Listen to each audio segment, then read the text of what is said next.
for you. But before we do that, I think it's time to introduce a very special guest to the show. It's, of course, Ankit. Thank you so much for coming and joining us. You've actually been broadcasting it over on your own channel as well. So how have you been enjoying Red Bull Flick so far? Hi, thank you so much for having me. I've been enjoying it to the fullest. I've played the maps, and it's just like deathmatch for me. Earlier, I used to practice and warm up in aimbots, but now I practice in Red Bull Flick. I have my teammates with me, and we, pretty much chill in these maps. My personal favorite is definitely Himalaya and Matrix for sure. Yeah, I can definitely echo that sentiment on Himalaya. I absolutely love that map. What do you kind of like about that map so much? Is it the sort of close quarters style? Himalaya, yes, because I love pistols, and for me, that map is perfect. And also, love for Himalaya. The Red Bull did a great thing of adding this map. Being from India, it means a lot to all of us here. Yeah, I can That's cool. imagine. Totally. That's interesting that you bring up the sort of warming up aspect for it as well, because it's something I know, James, we've spoken about on previous broadcasts as well. How do you feel it kind of helps you warm up to going into sort of regular Counter-Strike, as it were? Um, I It kind of reminds me of Doom actually, because I've been Mm. playing Doom recently as well, and like when you go into an arena, you have to move around a lot. You've got to look everywhere, and it's like high octane and fast paced action. So I think it's really a great warm up because it's like you're required to do so many different kinds of moves, and there's a lot of urgency there and so on. So I feel like you're immediately really focused.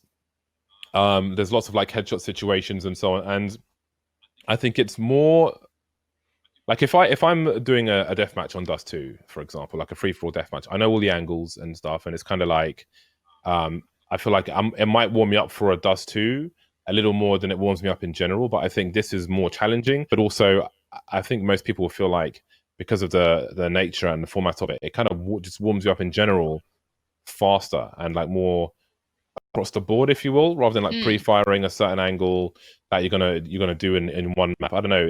It's hard to explain, but I just feel like as soon as I played, I'm like, this would be awesome, just for general warm up, just to get you as sharp as possible, as fast as possible.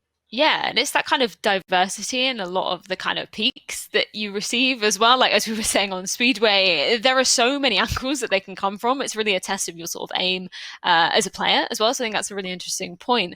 And something that we were also speaking about earlier, Ankit, was just the sort of Indian Counter-Strike scene in general. Can you kind of tell us a bit more what this scene is like? So the scene is improving now. I'm trying my best to get it up from the ground level. Because in India, gaming is still progressing, and these tournaments like Red Bull Flick are definitely giving a chance to gamers who are still struggling and still want to showcase their talent, because it's still pretty niche in India. So finding a team is very difficult. So platform like these, like Red Bull Flick, it kind of gives the pro teams currently in the country uh, a sense of who's playing, who's good at the game. So these all small tournaments that we have in the country already are doing that, but stage like Red Bull Flick is definitely needed. Also, what I feel is convincing parents is a very big aspect in India. So that the struggle is real, because even my parents still now are still 70% convinced that yes, a professional gamer can survive in India and become an esports athlete. So I'm trying to convince my parents, and then all my fans and their parents, they keep messaging me, keep asking me about what tournaments, how will you survive. And luckily now I have certain answers, I have some answers to give them. Once you gain parents confidence, I think then only you will be given a maybe a gaming computer, a gaming laptop, or a mouse or a Mm. keyboard.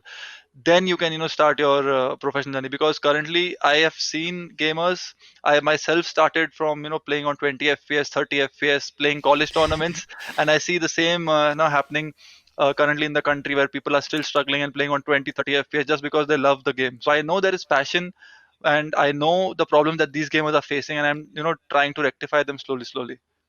That's awesome. I love being able to hear that as well because I think that's something that I love personally about these Flick tournaments is sort of seeing the different regions and seeing the young grassroots Yeah. talent really coming up and showing their stuff. And of course, you as a Red Bull athlete yourself, sort of being an ambassador for that, it's awesome to be able to hear, and it's fantastic to have you joining us for this particular game.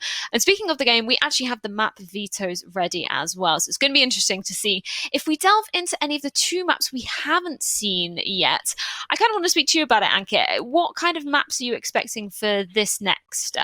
Oh, I've actually got them up now. Oh, and it's going to be exactly the same India, as last Himalaya. time. Yeah. Himalaya, obviously a fan favorite. Speedway and Garden in the exact same order. What are you guys making of this?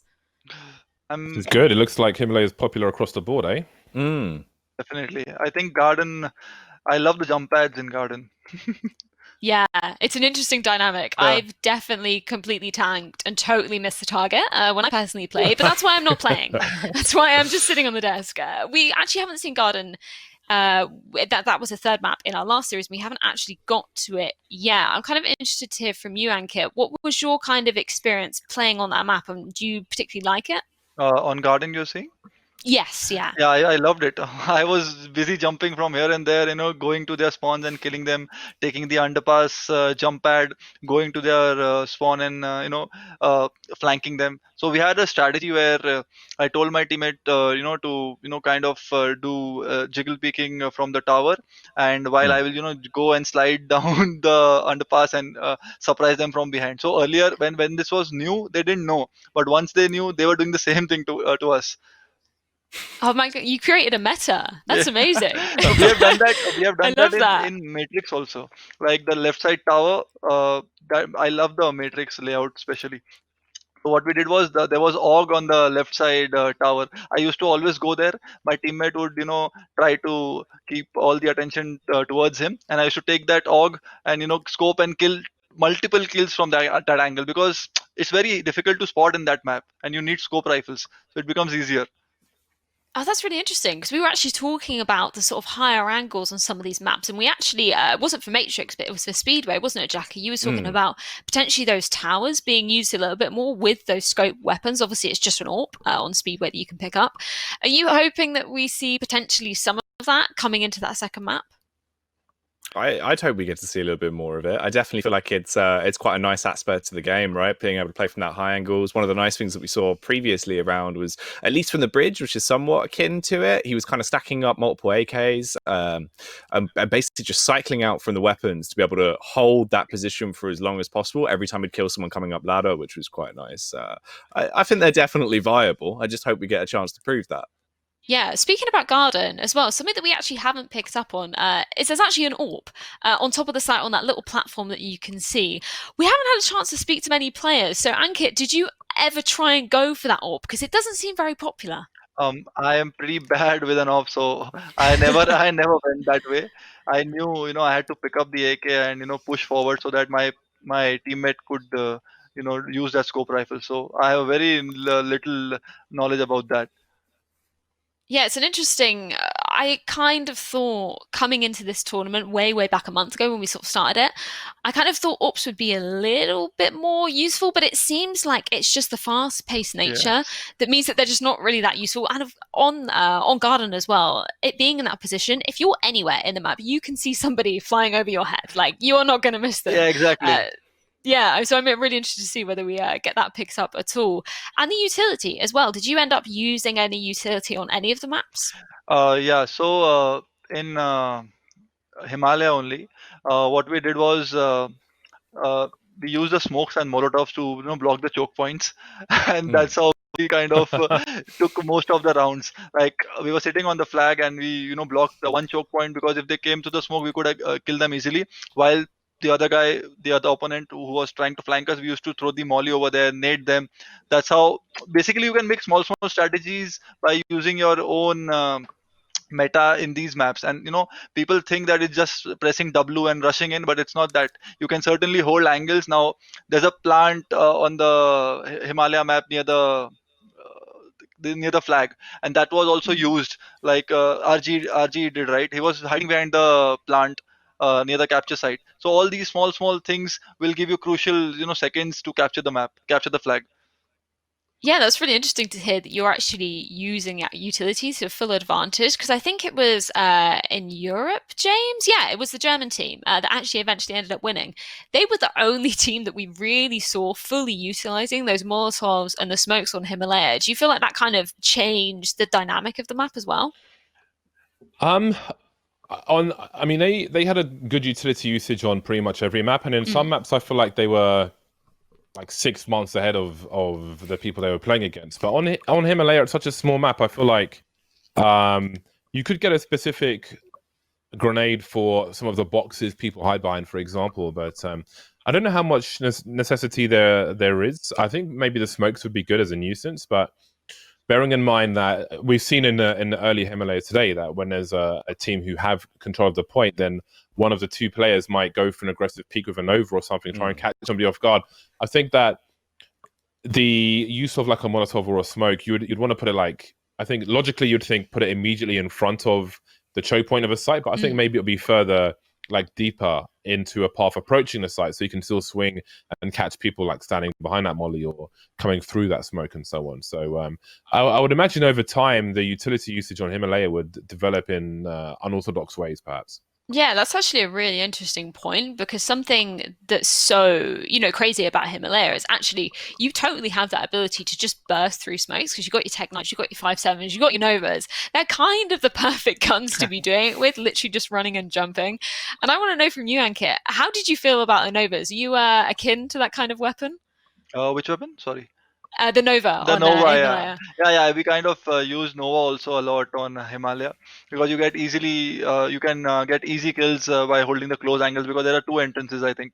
And I was holding the left flank, and I told my teammate to block the right flank. So while these guys were trying to push us, we had smokes, we had Molotovs, and I had the Nova up front. But then what they did was they kind of used that flash. So they flashed us, and that's when they got the sight. So like RG did in Himalaya. They also used the in the first round. In the second half, they used a flash while entering the site. So these all changes. Even if I have the Nova up front, if I get flash, I can't do anything.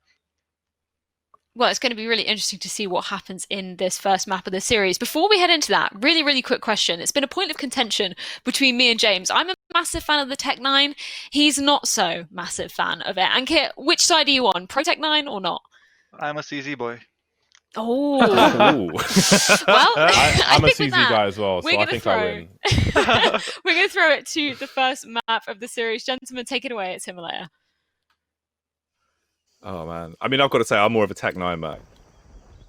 Yeah, you've always got your way to come back into the game. Ankit, what was really sticking out to you there throughout the course of that map? Any key things you noticed? I think towards the end they started using that plant position and they used their smokes. If they could have done that a little earlier, maybe some more rounds. That thing was smart though when they rushed together and to move his crosshair away, he jumped and entered the site, and the other guy traded. That was a smart thing. And as Badolf said, the e-box position could be crucial position to not get pre-fired. That was another thing that I noticed they could have used. Yeah. That's that was there was a lot of important stuff there. But again, I think like the first guy jumping is a good indicator of understanding two-man setups because especially I think people who are newer to Counter-Strike, if you like watch a map of Mirage or something, a lot of people will kind of hover around the choke point or they'll stop in the choke point. But sometimes you've got to be the first guy and you've got to draw the weapons away from all your other teammates so they can take position. You've got to take the bullet for the president, so to speak. So Rio was willing to do that, but he fired faster. That flying accuracy with the Tech 9. Never want to be on the receiving end of that, but at least it wasn't me, so I'm happy with that. I'm normally that guy in my team, the entry fragger. I take all the bullets to my chest for my team. I think that's like one of the key things, though, especially about this game mode, right? Is it you excel if you're one of those players that isn't scared to die, because it's just not going to work. You need to be fearless. Exactly, yeah. Absolutely. Hopefully we'll get an update. I want to say it was Rio who lagged out. There are 3 people on the server at present, so hopefully he will make his way back soon for the next map. So we'll try and get an update on what's going on there for you. But that's a shame, man, because it was so back and forth. Like it was very unpredictable as to who might have won. that map. So it's unfortunate that it ended in that fashion, but there's more games to come. The internet gods in India got angry on him. That was one thing that happened. What is the internet like in India? Because like, you know, the USA is a big country, and what's interesting is like when I'm in California and I'm playing with people, sometimes if there's a storm, people's internet goes out. There's a lot of like weather related things which will affect people's internet. So do you have something similar in India as well? Yeah, we do. Internet in India is getting better slowly because I remember 2 years or a year back I had this worst connection, and you know what they do here, they don't allow you to get any other internet connection in your area. Okay, hello. Yeah, you're good. I thought I was not audible. No, that's all good, buddy. Yeah, so recently only I got a 300 Mbps connection, and luckily it's working pretty well for me. Otherwise, I also used to get these spikes and mid-round disconnections while I'm playing a tournament. So at a point I had 3 internet connections because I knew 2 were definitely going down between a tournament. So you could just switch to the other one to keep yourself up. That's crazy. In Europe, in the DDoS era, because before we had like Discord and stuff, people were using Skype a lot, and for some reason you could go to these websites and it would show you the last 5 IPs somebody had logged onto Skype from. So people would be DDoSing players all the time, so they would have multiple connections just for DDoS. But in other regions, we got multiple connections for weather impacting connections or whatever else. So it's crazy how different regions can change. But boy, am I glad that DDoS era is over, because there's a lot of broadcasts at 3 o'clock in the morning, sitting around waiting for people to not get DDoSed anymore so we can play matches.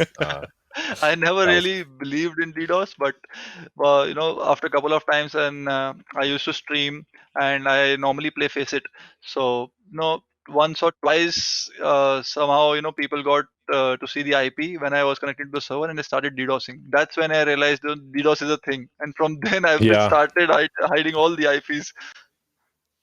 I got DDoSed from a guy on IRC once who's like, "Oh, I could like DDoS you off the internet." I said, "I bet you can't." And he did it for like 10 hours, and I was like, "Wow, I can't do anything right now." But you can't beat this. When I was streaming, the guy came on my chat. He said, "Say you love me, otherwise I will DDoS the server. I know the IP." I was like, "No, you're kidding." And he actually DDoSed me. And then when I started lagging, I said, I love you. Please stop DDoSing. Please stop DDoSing." That's hilarious. That is incredible, to be fair. We should do that to Freya. So we've got our IP somewhere. Get her to say some weird stuff like, I don't know, about biscuits. Could do. Something she hates, just to declare her love for. We can make her say she hates sushi. I already hate sushi because she loves sushi. So, well, I have one question. People in India, they love Faceit, and they're asking, are there any possibilities that India will have Faceit servers in future? That's a good question, and it's one I have been asked before, and I have passed on the comments to other people, but I can't answer the question myself because I don't deal with that stuff. Okay. But I do talk to other people about it. But I know that there are a lot of people who want Indian servers. Mm-hmm. So I will actually, I'll pass that message on again. If there's, and there's sometimes like things that we're working on, which we won't talk about until it's time to kind of deliver on them. So. It's weird because like maybe I don't come back and say anything, but it doesn't mean that nothing is essentially happening. So it's kind of just the way business works. But definitely, I would say that it is on the radar. I'm definitely passing on the comments. So thank you. No, that's what I tell. Fingers crossed. Yeah, fingers crossed. That's what I tell the community also in India. That it takes time to do these things. You just keep playing on Faceit, enjoy your time, and I'm sure Faceit guys will be looking after you in future. Don't worry. Yeah, I think that there's been a lot of cool stuff in different regions. Like if you look at North America, for example, the main servers are all central. Everybody has like a reasonable average ping. But for example, there are servers in other locations, like in Los Angeles, for hubs on the West Coast, and so on. So there are things which are possible, but I just don't know what the status of those might be, because that's for developers in the office to deal with. But I will definitely, the more you guys spam me, the more I spam them, and then the more likely it is to happen. So Fingers crossed. definitely just continue asking, and I'll continue forwarding them the spam. So good spam. Right, I think all the... Okay, so at this point, we don't care. Don't even need to try and contest a point. They can stay off the point and win in this fashion as well, and they will. I don't know if that is easy for the players on the server to read with everything else that's going on. But as long as, like, in that situation, as long as the T's are not on the site, they don't even need to focus about getting on the site themselves. They just need to keep fighting deadly duos, so they're not on the site. They win anyway. Yeah, it's too difficult while the action is happening to process all these things for sure. Is that something that you found happening in your time playing? Yeah, so this is the first time I am sitting with amazing casters like you guys, and to be honest, I'm getting a different perspective. While playing in the server, we are truly focused, and we know that we have to look at the time. While we go in the server, we have to kill, we have to hold angles, but when the action starts, it all goes haywire. Oh, he's coming from here, coming from there, kill him, all these things start happening.